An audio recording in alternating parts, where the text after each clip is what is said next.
Hi guys, I just arrived to Helsinki Kamppi station and I met my lovely photographer lady, Yemina, over here. Say hi. Are you excited? Yeah. Basically the bus was me and a bunch of metalheads, so I have a hunch that they may be coming to Tuska, just maybe.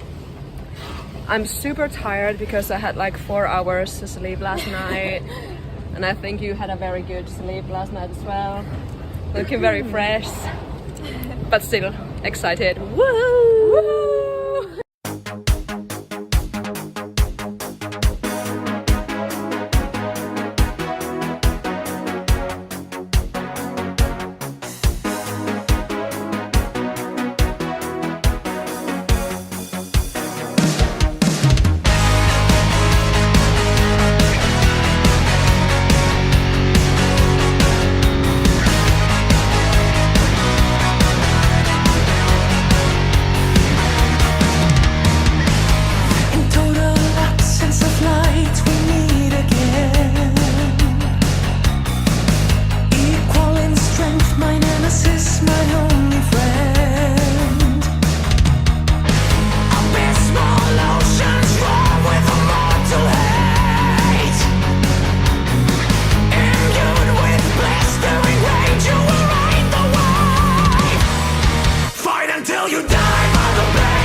Take some footage from the start of Lost Society gig, and I'm on my way to get us another photographer, Jan. And here he is. Are you ready? Let's go. The abhorrent beast has revealed its ugly face. You can flash all the mirrors, but there's only one to escape. Fight until you die by the blade of the one you hate. End of reason, end of the game. Die by the blade of the one you love to hate with all your heart.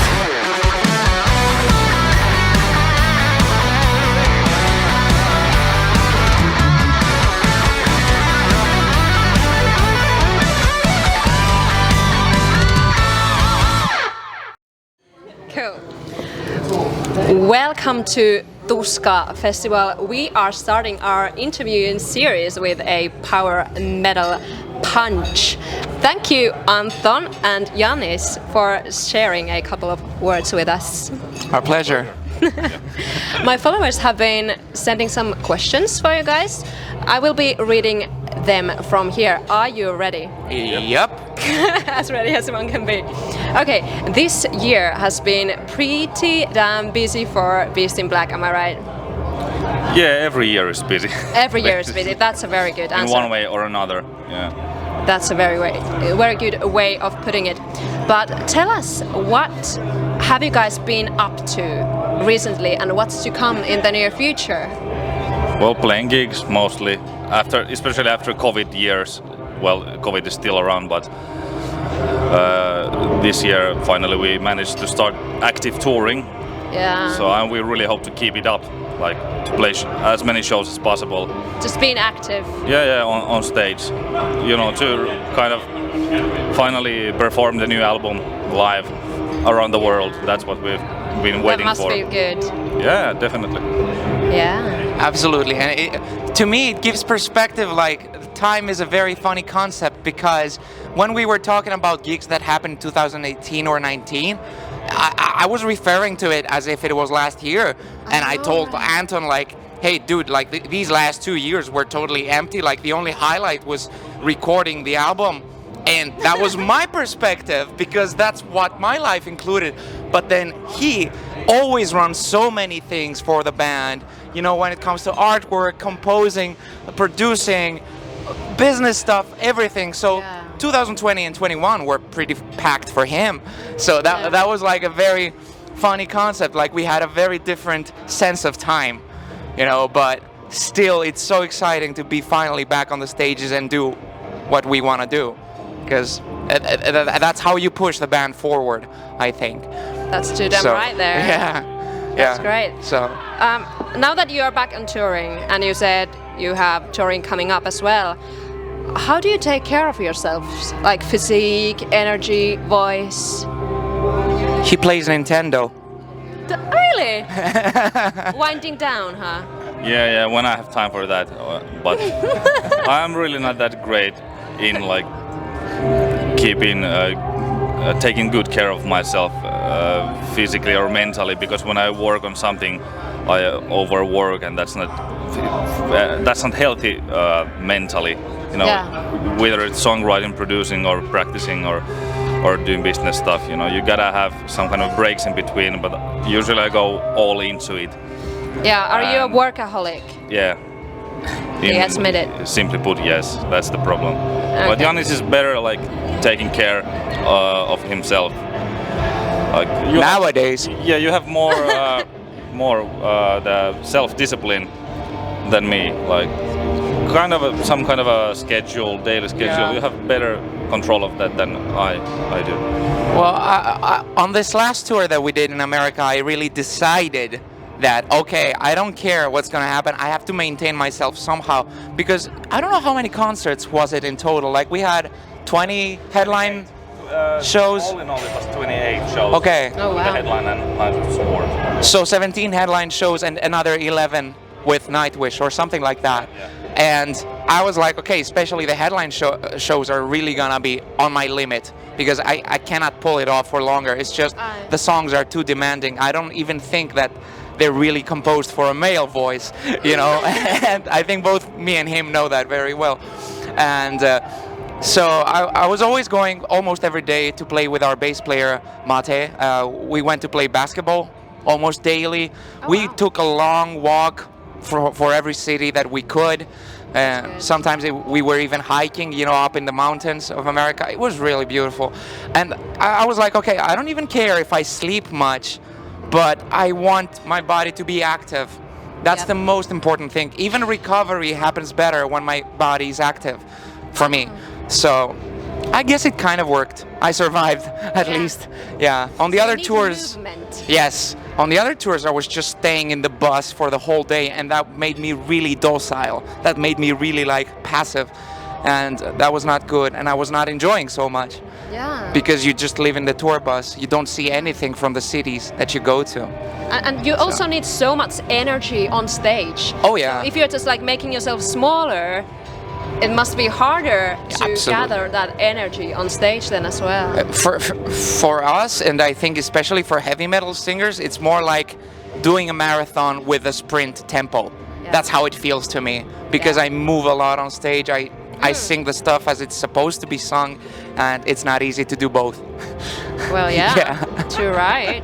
Yeah. Cool. Well, I've understood, Anton, that you are composing most of the material for the band. All of it. All of it. Okay. Yeah. Where do you draw your influence from? Everywhere. It's just like my second nature, basically. I started writing music at the same time, basically, when I started seriously practicing guitar playing. My first guitar was acoustic, which I got as a 6-year-old kid. But when I got my electric guitar, which I bought actually, didn't get it, but like after elementary school, I got money, and with that money, I bought my first electric guitar, 12-year-old, and that's when I started to compose and practice at the same time. So, Wow. and music just comes to the mind, and like for example, today when we were traveling from Seinäjoki to Helsinki, there were like periods in the car drive that I was just going through some song ideas and songs, composing on the way here. Like it's kind of invisible work that you might not get it. I might take a stroll on the street or park. I'm like going through some stuff, but It just comes to me. yeah. Like, So, but to be more specific, obviously we take inspiration from Berserk to our lyrical content and lyric videos, and that's kind of one of the kind of permanent source of influence, the manga anime Berserk by Kentaro Miura. But apart from that, it's everything, like anything that inspires to you.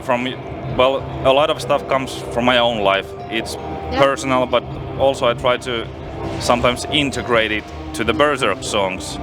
For example, from the first album, there's the title song of the band Beast in Black. It's 100% about the Berserk manga, the main character, but it's also 100% about my thoughts and emotions at that time about certain things. That's beautiful. So it's kind of a double meaning there in lyrics, and Yeah. so there's no limit to like where the inspiration comes from. Yeah, variety is the key. That keeps it fresh and inspiring, really. Yeah, you don't want to do the same thing all over again, always, like for the next 30 years. Like, Exactly. Well, do you guys ever sit down together to ponder over songs now that you have your magnificent voice and range? And do you guys like do stuff and think over melodies together? I think mostly we've done like in the studio when we record the stuff. Yannis has suggested like some, like especially when it comes to vocals, like hey, let's like try this All right. addition to the like additional harmony or like unison vocal there or Yeah. And there have been a couple of exceptions, like for a couple of songs. I think in the second album, like, hey, let's add this extra bar, or let's make this chorus double. And most of the time, for the double chorus like that, Anton was like, yeah, I was thinking about it too, but now that you're saying it to me, it means that it should be done that way. if I can, it was Die by the Blade. Yeah, it was Die by the Blade. Yeah. Yeah, Cool. and then for Ocean Deep there was an extra bar, and that was a bit harder to convince him because I think he never was up for it. But then he's like, okay, I see what you mean now. And I was like, yeah, the chord needs to change a slight bit, but like 99% of the melodies and the song structures are coming from him. And then I add these small details once in a while, or I suggest, hey, maybe this note or harmony instead of that, you know, like slight modifications. And I think when there is like two sets of ears instead of just one, you give yourself a greater chance to push forward and refine the result. And I think with the years, like we've done 3 albums together now, we know each other more and more. It's like we just give each other a look and we know what the other guy wants. And we really want the same thing ultimately, and that's really rare. And you know, it's easy to work with each other more and more when we record, and we get better results, I think. At least that satisfy us both, for sure. Like in the studio when we are choosing the vocal takes, it's so easy in that sense that we agree like 99% of the time which is the take for a certain part Or the syllable. or the The syllable. syllable. Yeah. And well, that actually is the thing what takes time. We are too precise with every like minor thing counts for us. Yeah. Like, and we are too neurotic about stuff. And Oh my. But it's easy when we share that craziness. Like, You share this craziness. Well said. Yeah, and, Well said. and he really taught me. He and my favorite Greek singer taught me to really enunciate even every consonant to the T. And I remember like even picking an F, like a that was only prominent in one of the takes, and we were like, okay, we need to squeeze this out and put it there because I cannot hear what you say otherwise. So we had to. And I agree because when you put out an album, you know, it's what you want to say. Yeah. So whatever it takes for the person to hear your ultimate, you know, what did you have in mind?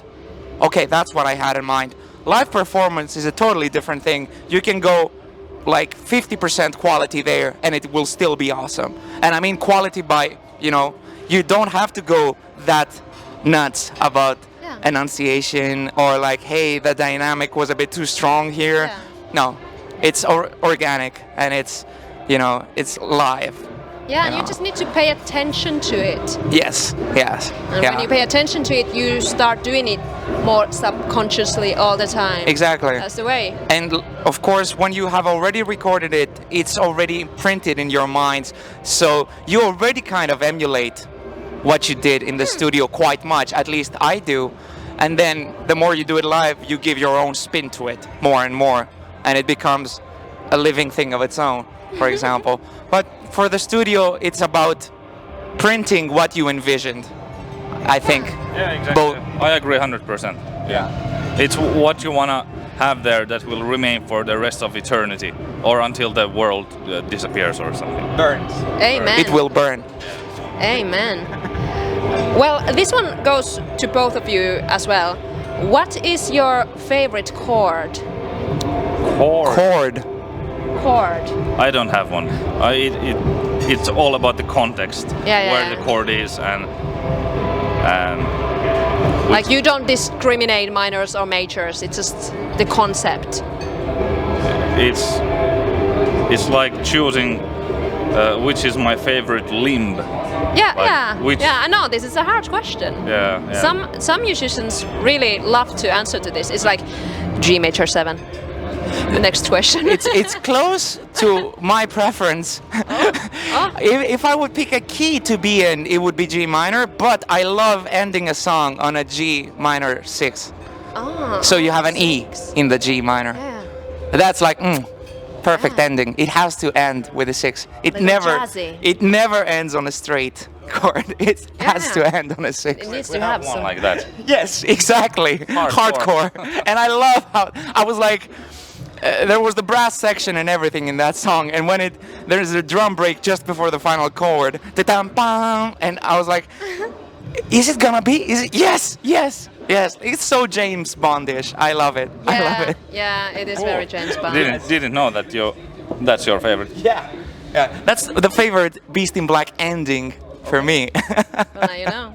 Now you know. Yeah. 2 more questions. Do you guys have any routine or weird habit you do before gig, besides playing Nintendo? Before gigs. Yeah, well, I usually play Eurobeat or Italo Disco like 1 or 2 hours before the show and warm up over those songs. Cool. Yeah, the reason is also quite simple. That genre of music is, the kick drum goes pretty steadily, like dum dum dum dum dum. It's like a musical metronome. Yeah. Instead of playing over a click, I would die of boredom. And metal music, I just don't listen to metal music nowadays, almost at all. Curious. I like metal, but my favorite metal songs, I've heard them a billion times. I just Yeah. want to listen to something else. Yeah. So I guess that's my weird habit. Italo disco, Eurobeat music, and you guys always suffer from that, unfortunately. Like, Really? I never complained. Yeah, you don't admit. I never complained because I am more annoying.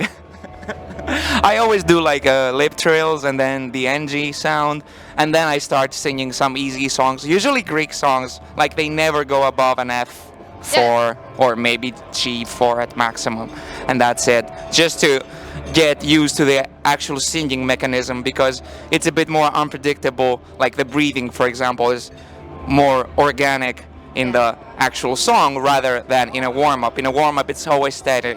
It's like a metronome, basically.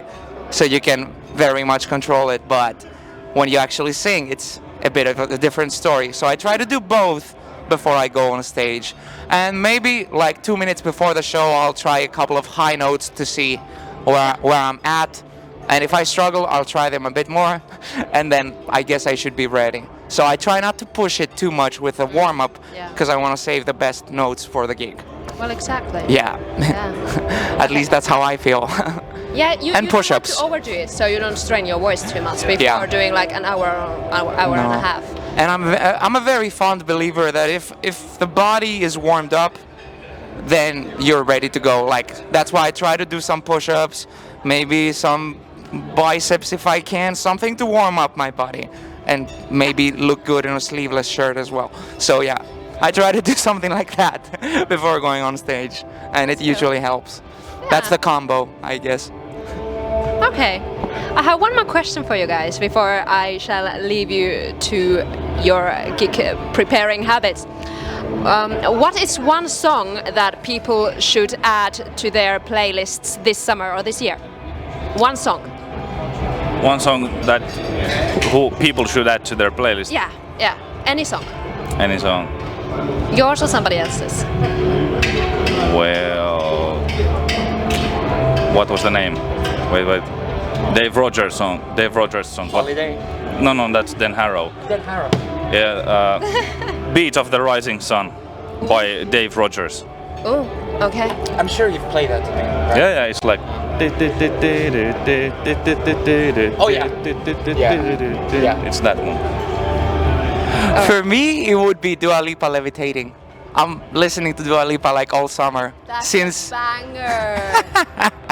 That's a surprising Like, choice as well. She's just at the limit of being like too mainstream, like and too auto-tuned, but she's not. Like the genre and the compositions are quite decent and very easy to casual listen. And I think for the summer, like when you take a car drive, it's like, mwah, it's perfect.